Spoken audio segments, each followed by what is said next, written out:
이베이 직원 만 언디파인드 1000명 감소 소식에 시간의 급등. 미국 온라인 쇼핑 플랫폼 이베이가 만 언디파인드 1000여 명의 인력을 줄인다고 밝혔다.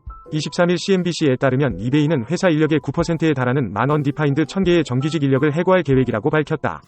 제이미 이안논의 이베이 CEO는 전체적 인원수와 비용이 우리 사업 성장을 초과했기에 감원이 필요하다고 말했다. 그는 이를 해결하기 위해 특정 팀을 조정, 통합하여 엔드-투-엔드 환경을 개선하고 전세계 고객 요구를 더 잘 충족시키는 조직 변화를 구현하려고 한다고 덧붙였다. 그러면서 그는 곧 역할 조정이 필요한 직원들에게 상담에 들어갈 것이라고 회사 블로그에 게재된 편지에서 밝혔다. 또한 이러한 대화를 위해 24일에는 직원들이 재택에서 근무할 것을 요청했다. 이베이는 지난 4분기 실적 발표 때 소비자 트렌드가 둔화되고 있다며 특히 유럽에서 어려움이 크다고 전했다. 또한 인플레이션 압력과 금리 상승이 투심에 영향을 주며 비필수 소비재 수요를 압박한다고 언급한 바 있다. 다음 실적 발표는 2월 21일에 예정되어 있다. 해당 소식에 이베이 주가는 이날 시간 내에서 3.6% 상승했다. 연초 거세게 불어오는 해고의 찬바람이 전자상거래 업체 이베이에도 불어닥쳤다.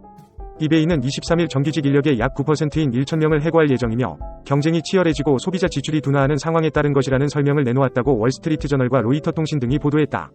이베이의 제이미 이안논 최고 경영자는 이날 늦게 사내 공지를 통해 이같이 밝혔으며 대체 인력 이용 또한 축소할 것이라고 밝혔다.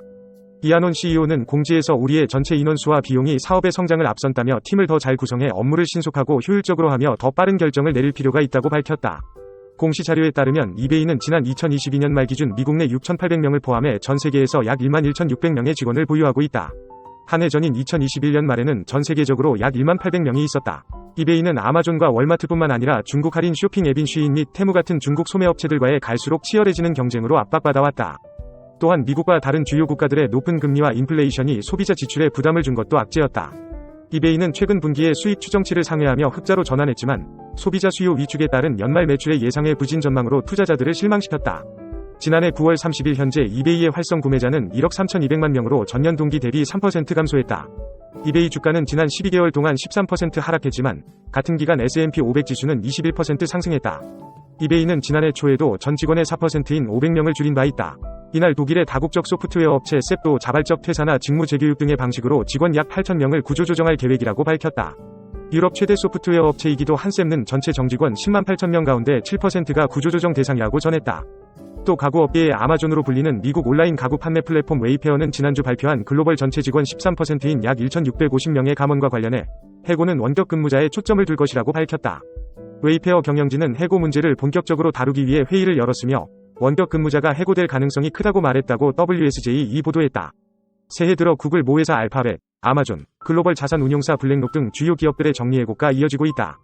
시티그룹도 2026년 말까지 2만 명을 줄일 계획이라고 밝혔고 백화점 체인 메이시스는 계절적 임시고용을 제외한 전체 노동력의 3.5%, 즉 2,350명을 해고하기로 했다. 정보통신업계 해고 집계 사이트인 레이오프에 따르면 이베이를 비롯해 아마존과 알파벳을 포함한 60개 이상의 기술기업은 올해 들어 지금까지 약 1만 1천 명을 해고했다. 사모펀드와 헤지펀드들이 자동차 대출, 모기지 담보 등 미국 은행이 발행한 채권을 사들이고 있다고 23일 블룸버그가 보도했다. 금리 인상 여파로 은행들은 지난해 3분기 유가증권에 대해 6,839억 달러에 달하는 미실현 손실이 발생했다. 또 소규모 대출 기관들도 상업용 부동산으로 인해 어려움을 겪고 있다. 2028년까지 만기 예정인 상업용 부동산 관련 은행 신용은 약 1조 5천억 달러에 달한다. 미국 은행이 보유한 투자증권의 미실현 손실은 연방준비제도 금리 인상 영향으로 2022년 1분기부터 빠르게 늘어났다. 케일린 아브렐 에로우마크 파이낸셜 파트너 겸 포트폴리오 매니저는 예전에 비해 두드러지게 증가했다며 지난 2년간 미국과 캐나다 은행은 리볼빙부터 자동차까지 다양한 대출을 집행했기 때문이라고 밝혔다. 사모펀드와 헤지펀드는 보유 자금을 이 같은 신용위험 공유거래에 투자해 최대 두 자릿수 수익 창출을 기대하고 있다. 또 은행은 고객과의 관계를 유지할 수 있다는 점에서 상호 간 이해관계가 맞아떨어진 것이다. 사모펀드 오크트리 캐피털 매니지먼트의 밥 오리어리 이사는 지방은행과 대형은행 모두 대차대조 표상에서 큰 손실을 안고 있다며 손실을 즉시 인식할 필요는 없지만 리스크 장부 관리자는 아마 상당히 불편하게 느끼고 위험을 회피하려고 할 것이라고 말했다. 또 바젤 3 규제도 이 같은 거래가 늘어나는데 영향을 미쳤다. 미국 은행들은 은행 자본 건전화를 위해 더 많은 자본을 보유하도록 하는 바젤 3 규제 도입을 앞두고 지난해 신용연계 채권 판매를 부활했다. 블룸버그는 채권의 신용 디폴트 스와프를 사용한다는 것은 발행인이 본질적으로 신용 위험을 투자자에게 전가한다는 것이라고 설명했다. 헤지펀드 마그네타 캐피털, 사모펀드 RS 매니지먼트와 KKRM%COUNDEFINED 블랙스톤 등이 주요 고객이다. 블룸버그는 소식통을 인용해 지난해 헤지펀드 골든트리 자산운용이 107억 달러 규모의 마스터펀드에서 15%에 달하는 이익을 얻은 것은 유럽은행의 합성위험 이전 상품을 보유했기 때문이라고 보도했다. 또 세계 최대 상장 헤지펀드 맹그룹도 이 분야에 진출하고 있다고 덧붙였다. 에릭 벌 맹그룹 재량 투자 책임자는 지난달 그 어느 때보다 전 세계 은행들이 위험 이전 방법을 살펴보고 있다고 말했다. 일각에서는 이같이 은행의 위험을 이전하는 거래가 늘어나는 것에 대한 우려가 나온다. 쉴라 베어 미국 연방예금보험공사 전 의장은 지난달 주요 언론과 인터뷰에서 비은행 구매자는 손실을 관리할 능력이 떨어지기 때문에 금융 시스템을 덜 안정적으로 만들 수 있다고 지적했다. 반면 국제신용포트폴리오 관리자협회는 신용이 악화하더라도 거래 상대방이 사라지지 않고 은행의 장기적 파트너 역할을 한다며 이 같은 주장에 반박했다. 오리어리 이사는 리스크 이전 거래에 대해 우리와 대화하는 데 관심 있는 은행들이 늘어나고 있다. 이들은 단순히 잘못 평가된 고품질 자산이다라고 말했다. 중국 증시가 연일 부진한 모습을 보이자 정부 차원에서 대응 마련에 분주하다. 중국 당국은 금융시장 개방을 확대한다는 방침을 재확인했지만 구체적인 증시 부양책에 대해선 언급하지 않았다. 24일 중국 경제 매체인 펑파이, 이차이 등에 따르면 리휘연 중국 증권감독관리위원회 서기는 전날 회의를 열어 국가에 대한 금융서비스 체감도를 높이고 중국식 현대 자본시장 구축을 가속화해야 한다고 밝혔다.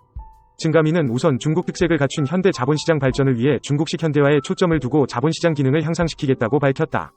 자본시장을 안정적으로 운영해 시장 안정과 신뢰 회복에 주력하고 상장기업의 질과 투자 가치를 개선하며 중국 특색에 맞는 상장기업 평가 시스템을 구축한다.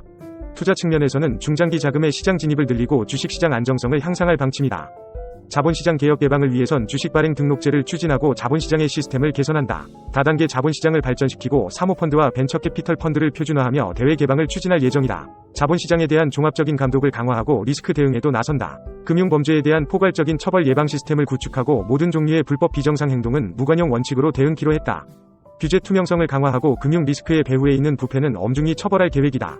이번 회의는 연초 중국 증시가 하락하면서 투자자 우려가 커지는 가운데 리창 국무원 총리가 22일 국무원 상무회의에서 자본시장 안정을 위한 대책 마련을 지시한 방안의 후속 조치 일환이다.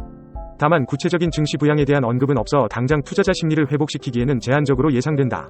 블룸버그 통신은 앞서 중국이 국영기업을 통해 안정화기금 약 2조 위안을 투입하고 중국증권금융공사와 중앙이친투자유한공사를 통해 3천억 위안을 투자하기 위한 자금을 배정키로 했다고 보도한 바 있다.